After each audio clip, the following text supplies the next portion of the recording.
Hey guys, Rachele here with Amethyst Ascension. If you are new here, welcome, and if you are returning, thank you so much for joining me again.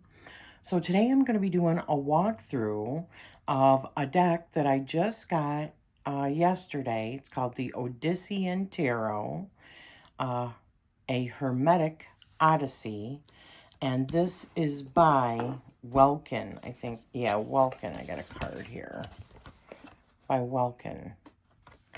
And in the back of the book, it shows Welkin.com and all of the other decks that they have, which is the,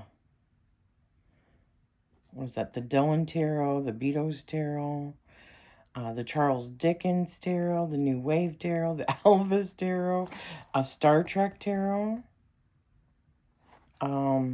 Shakespeare Tarot, the Gnostic Tarot. Very interesting. I'm going to be looking at some of them, especially after seeing this one. I've gone through it, and I'll show you the book as well. Now, you know I don't have access really to the majority of all of my decks, so I will not be able to really do pairings with it. However, I will read from the book and show you how it reads. This is the box. God, it's gorgeous. This artwork is stunning. I love the design of this. Everything.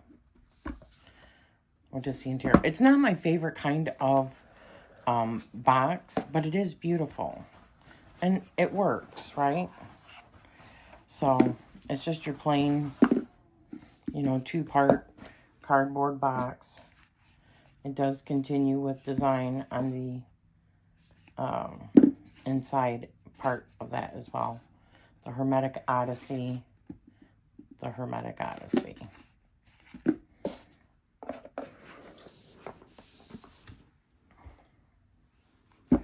These are the backs, which are stunning. But the cards themselves, which I'll try to get closer, are gorgeous. Sorry about the shadows. It's a little past 7 a.m. this morning, and I got it yesterday, but I just didn't feel like doing it yesterday. So, let's just begin. So, these are all color-coded, and they're different names. This is the flame, cups are waves, wind is the swords, and stone is the pentacles, and then the major arcana. And even the minor arcana and major arcana are called something different. So this is the minor arcana, the arkoinos, and then the major arcana is, I'll tell you, give me a minute. The Aristocana. The book is friggin' excellent. I can't wait to show you the book. It's so good.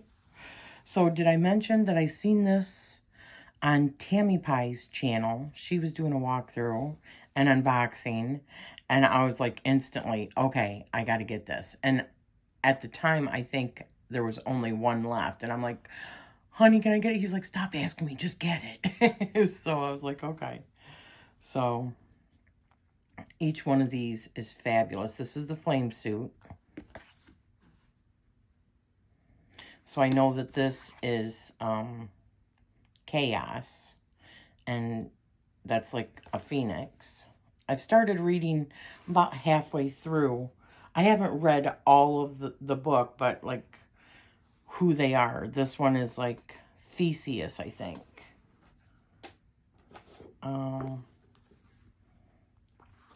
Yeah, so this, the first ace of flame, or yeah, was chaos. Theseus is the two of flame. There's so much write-up on it. This one is Jason, or Jason and the Argonauts, the three of flames. The fourth one, Four of Flames, is the marriage of Cadmus and Harmonia. The Five of Flame is the Chaldean boar hunt featuring Atlanta. Of course, this is the Trojan horse. So from like the Trojan War. Yeah, Six of Flames. That's Hercules, I believe. No. Perseus. Yeah, that's Perseus. Of course, Pegasus. That's Hercules, I believe. The 9. Yeah, Hercules.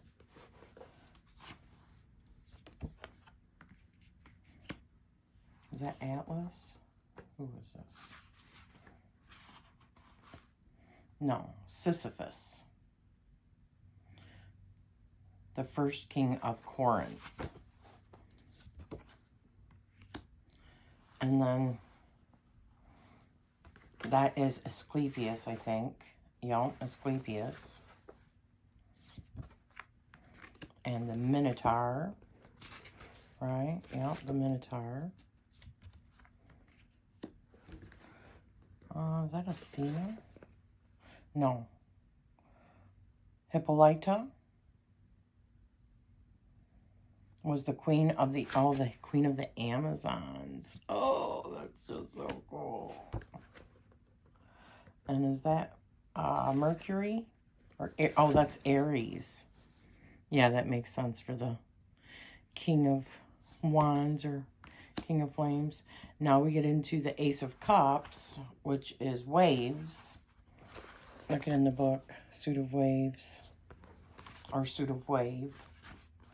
So that is Aphrodite. That is Eros and Psyche for the Two of Cups. Those are the Graces, I believe. Yep, the 3 Graces for the Three of Cups, essentially, 3 of Wave. That is Psyche, or not Psyche, that is Narcissus and Echo. What I love about this deck is I have a lot of other decks that have very similar artwork. And this is all different artwork. I love it. It's beautiful. And I think that's Demeter. Yeah, that's Demeter for the 5 of Waves. And the 6 of Wave is Ganymede and Ganymede and Ganymede was an adolescent shepherd from Troy who some say was the most beautiful mortal in the world. As Ganymede tended his sheep on the hillside of Mount Ida, Zeus noticed the boy and, as he routinely did, became aroused. There's more to it. I mean, there is just more to every single one of these cards. It is amazing. So this one is Proteus. And this is 7 of Wave, 7 of Cups. The 8 of Waves is Orpheus and Eurydice. You can see Eurydice and Orpheus here. That's the 8 of Wave. That's Pan, I believe. Yeah, Pan is the 9 of Wave. The 10 of Wave is the Garden of the Hesperides. And the Hesperides are nymphs who inhabit and tend Hera's sacred orchard on the far western edges of the world Atlas. Atlas, who resides nearby, is sometimes said to be their father. Although other candidates include the primordial sea god, Phorcys, the god of the evening star, Hesperus, the god of night, Nyx, and the sky god, Zeus. How freaking cool. And there's just whole stories about all of them. And this is Pygmalion. And the statue, his statue that he created, that he fell in love with, which is, what's her name? Galatea.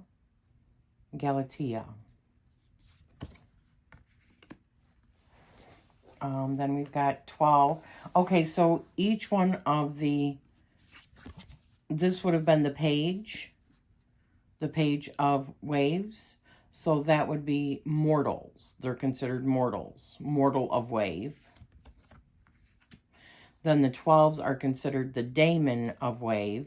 This one happens to be the Furies. Then we've got the queens. This one happens to be Circe, which is super cool. And then, of course, 14, which is the king, is Poseidon. I love that. Now we get into the swords, or also known as the winds, or wind. This is what that looks like. Suit of wind. So this is Parthenogenesis, which has to do with Athena coming out of, like, her birth, coming out of his head, out of Zeus's head. And then the second, or the two of swords, or two of wind, is Helen of Troy. Every one of these cards has a myth. It talks about the myth. That is super friggin' cool. Then we've got 3 of wind, which is Medea.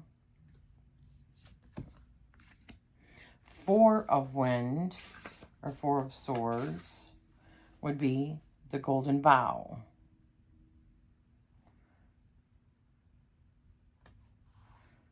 I have to read that one because I don't really know about that one. 5 of wind is Arachne. And then the 6 of wind is Penelope, which is the wife of Odysseus, I think. Yes. Yeah. 7 of wind is the Judgment of Paris. Okay. So I wonder if that's Aphrodite right there. When Eris, the goddess of discord, was foolishly left off the guest list for the wedding of Peleus and Thetis, she plotted her revenge, stealing a golden apple from Hera's garden. Okay. So that's Eris. That's Eris. And that is, I'm not sure. I'd have to read through all of it. Okay, so the 8 of swords, or wind, is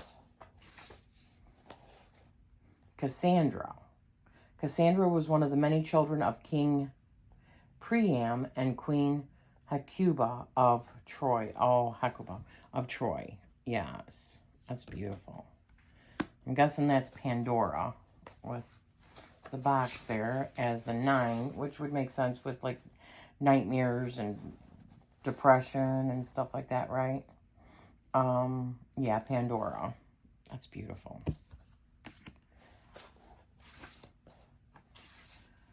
For those that are into Greek mythology, and this is the deck. This is the quintessential deck right here. With this awesome guidebook. The artwork is stunning. And you know what? I don't even know whether or not I was thinking about cutting all these off, because it is quite a large deck, you can see here. But I mean, that's what makes it look really, really Greek, too, besides the artwork, but these do. they clearly separate, you know, the black is the swords. However, like I was talking with Summer yesterday, showing her, I could cut it off and you could still see it in the numbers because it's circled. The outline is in the circle, but it does really make them look very Greek, you know, with the symbolism. With the, yeah, see? Okay, so moving on. This is Achilles. Yeah, as you can see the arrow through his heel, Achilles' heel. So we've got 11, or which is the mortal of wind. Oh, this is Alexander the Great. Yeah, that makes sense with the map behind him. He was a conqueror. So the next one, which is the daemon of wind, is the Cyclops. Yep. So the queen of wind is Antigone.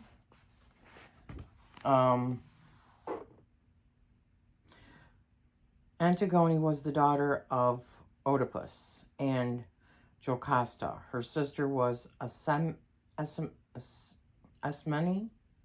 and her brothers were Polynices and Atacoles? I don't know. Okay. There's more. I'm guessing that's Kronos and Zeus, right? Let's see. Yep. 14s are the deities. So the kings are called the deities. This is the deity of wind, which is Kronos. And I'm guessing it's talking about how he ate his children and then, you know. All right. So now we have the suit of stone, and that's what it looks like in the book. The first one we have for the Ace of Stone is Io. Io is the priestess of the temple of Hera in Argos. Was lusted after by Zeus. Okay. So the two of Pentacles is Castor and Pollux. Okay. The Three of Pentacles, or stone, is the Daedalus, which Daedalus was ancient Greece's most famous artist, architect, and inventor. His inventions are almost too numerous to name, from tools like the axe, the saw, the drill, the plumb line, isinglass, and glue to the craft of carpentry itself. Okay, so the four, was that Midas? Yeah. Four of stone or pentacles is Midas, which makes perfect sense. And then the Five of Stone is Niobe. Niobe was the daughter of Tantalus and Dione. For his transgressions, Tantalus was made to stand waist high in water, which receded when he went to drink it, while over his head hung fruit, which he was never able to reach. Above him hovers a massive stone, which forever threatens to drop. Niobe's husband was Amphion, who played a golden lyre gifted to him by his sometime lover, Hermes. Amphion's twin brother was Zethus, king of Thebes, who was married to Adam. And it goes on to talk about Niobe, and she had 14 children, 7 males and 7 females. And so we've got the Six of Stone, which is Bacchus and, is that Philemon? Philemon or Philemon?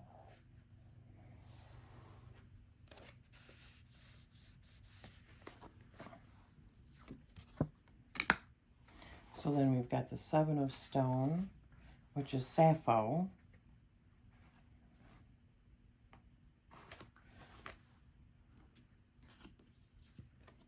Beautiful, isn't it? And then we've got Hephaestus, which Aphrodite was his wife, right? His consort, it says. Then we've got 9, which is, oh, Artemis, of course. That bow and arrow. Then the 10 of stone, we have the golden fleece, of course.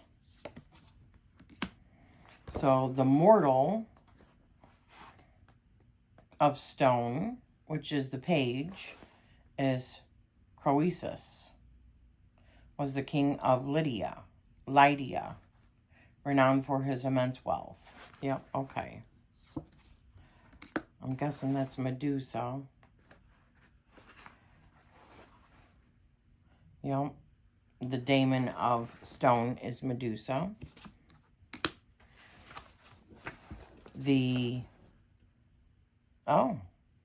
This is the godmother of stone, not the queen. I wonder if I got that wrong on some of these.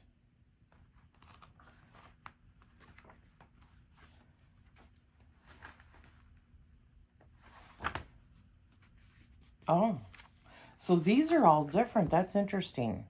So for the stones, it was the idealist of wind. And for the cups, it was sorceress of wave, which is Circe. And I think that it was the queen. Yeah, queen of flame was Hippolyta for the wands. Okay, so those are all different. That's interesting.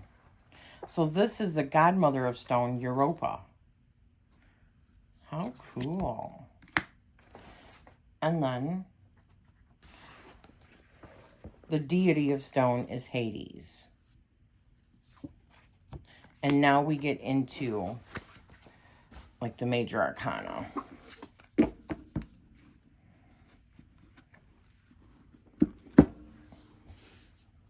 So let me ask you, if you had this deck, would you trim that off?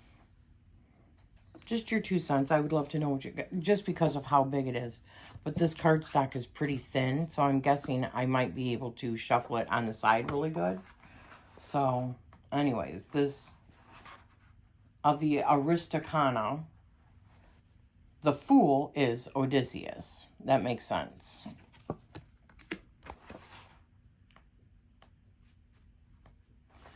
And then the Magician is Hermes. Love that. The High Priestess is Persephone. Love it. The Empress is Hera. I'm guessing that the Emperor is Zeus then. Yep, that's Zeus. So the Hierophant is Tiresias.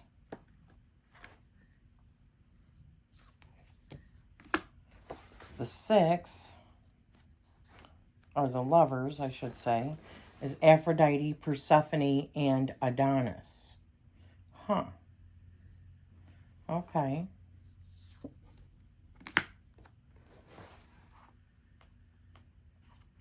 And then the Chariot is Phaeton, the son of the sun god Helios, and the Oceanid Clymene, who raised the child on her own as a boy. Okay. Oh, that's pretty. I wonder if that's Athena. Yep, strength is Athena. Yep, with the shield of Medusa's head. I wonder if that's Chiron. Yep, that is Chiron. So the Hermit is Chiron. So the 10, or the Wheel of Fate, is Oedipus. And Justice is the Orestia. The Hanged Man is Dionysus.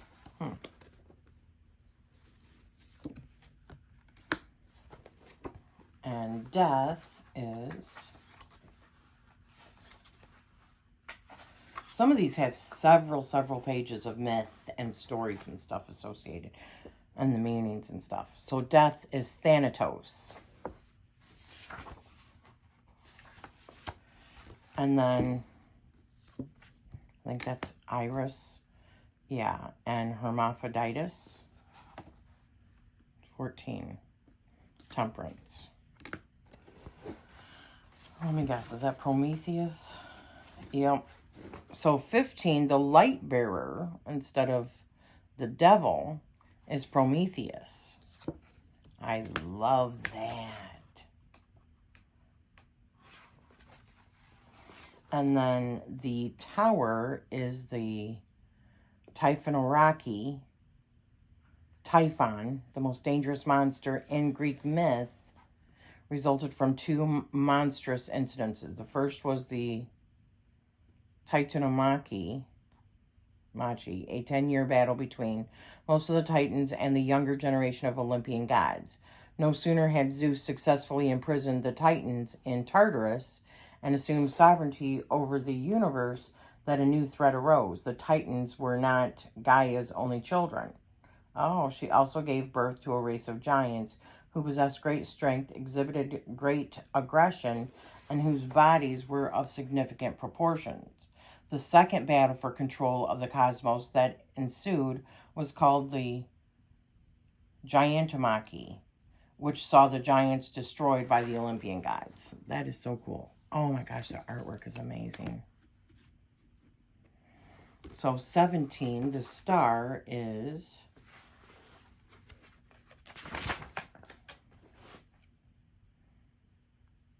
Catasterism, featuring Eos. Eos is the goddess of the dawn, who arises each morning to usher in the brand new day, bringing light and driving away the night. And there's more to that. That's beautiful. So then the moon is, Hecate, featuring Selene. Okay, so then myth goes on also with that. And then we've got the sun god, Apollo, for the sun. For 20 and judgment, we have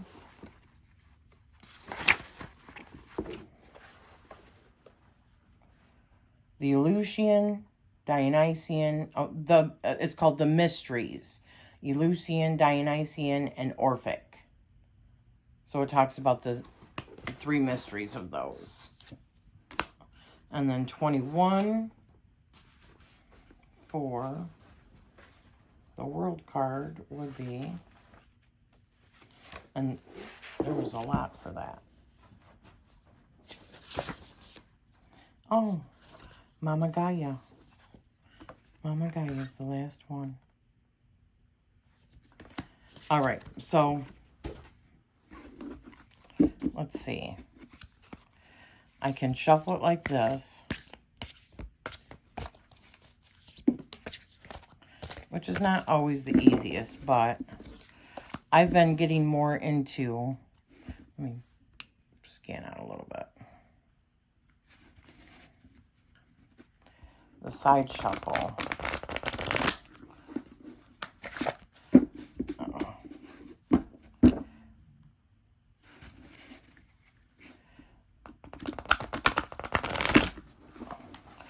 I mean, it's easy to shuffle that way just because the cards are so thin. All right, so let's see how this fans. Oh, wow, look at that. It fans really nicely. So let's pick one. All right.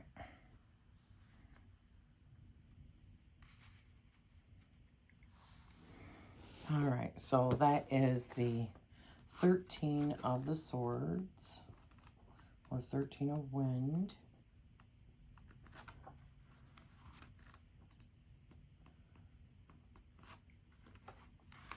All right, and this was called the Idealist of Wind, Antigone. So let me put my glasses on really quick so I can read this to you.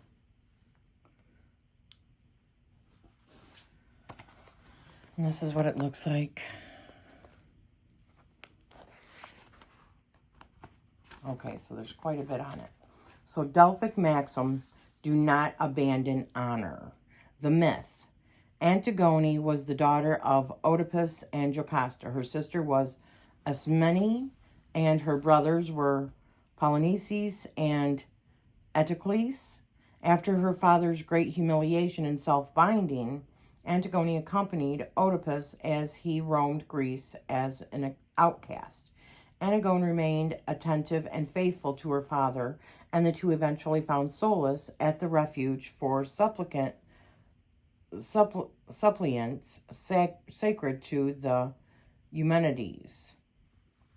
And it also talks about looking at 12 of Wave for more information about Eumenides.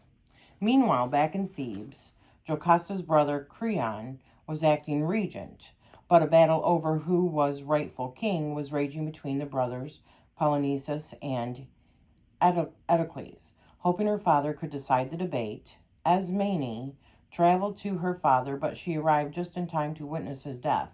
Theseus, the king of nearby Athens, allowed the sisters to bury their father in his city, after which they both returned to Thebes. There they found Eteocles defending the city from his brother Polynices, who was joined by 6 chieftains in a siege that Eurycles made famous in his play The Seven against Thebes. During the extended battle, where the 7, including Polynices, attacked the city's 7 gates, many men were lost, including Creon's son, Menocius. And I'm sure I am butchering these names. I apologize. Neither the besiegers nor the besieged could attain an advantage, so the proposal was made that Polynices and Eteocles should face one another in hand-to-hand combat to decide the victor. When the two brothers killed each other simultaneously, the fighting was renewed. Finally, Thebes won, and Creon, now king, gave Eteocles a hero's burial, but decreed that Polynices should be left for the beast and buzzards to devour. When Ismene and Antigone heard this, they were shocked. Proper burial of the dead was a sacred duty, lest the souls of the dead be forced to roam the afterlife in desolation without a home. We are women, Ismene told her sister. We must obey the law. Antigone responded, do as you must. I go to bury the brother I loved. The penalty is death. You are not strong enough, Ismene cried. As much strength as I have, Antigone replied, I will expend doing what is right until my dying breath. Outside, a thick dust storm began to blow, which Antigone used as cover to give Polynices his proper burial. When the dust had settled, Antigone was arrested and brought before Creon. You knew my edict, but chose to transgress the law, the king said. Your law, not the justice that is decreed by the gods, Antigone replied. The laws of Olympus are not transitory and made by men, but divine and for all time. At this, Ismene arrived, weeping and declaring that she had helped her sister bury her brother. Antigone would have none of it, stating that Ismene had no share in the deed, telling her sister, your choice was to live, so live. Mine was to uphold what was right, and so to die. King Creon then sentenced Antigone to be buried alive the next day. That evening, as he contemplated his decision, the seer Tiresias visited Creon and warned him that should he proceed with the death of Antigone, a devastating plague would befall Thebes. The next morning, King Creon went himself to Antigone's cell to pardon her, only to find that she had hung herself sometime during the night. Creon's remaining son, Haman, is in love with Antigone, and when he hears of her death and his father's involvement, he commits suicide with a knife. When his mother, Queen Henioche, is informed that her last remaining son is dead, she kills herself with poison while cursing her husband's name. With this, King Creon, the hard-faced politician, sees his line end and lives out the remainder of his days in lonely misery. In this way,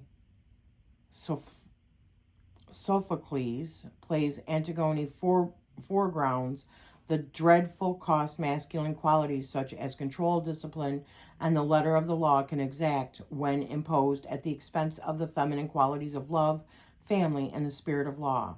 So upright, it means honest, truthful, candid, protective, independent, loyal, communicative, unshakable, self-sacrificing, clear-eyed, principled, willing to fight the good fight, intense, unusual, realistic, objective, defiant, a problem solver, skeptical, intelligent, rebellious, self-reliant, a martyr, repressed pain or sadness, went to the school of hard knocks, someone too good for this world, someone who has experienced loss through death.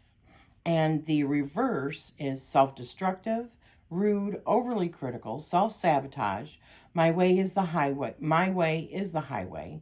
Someone for whom trouble arises wherever they go. Harsh, bitter, spiteful, stubborn, cheater, unforgiving, intractable, a shit disturber, dysfunctional. I mean, some of these, wow.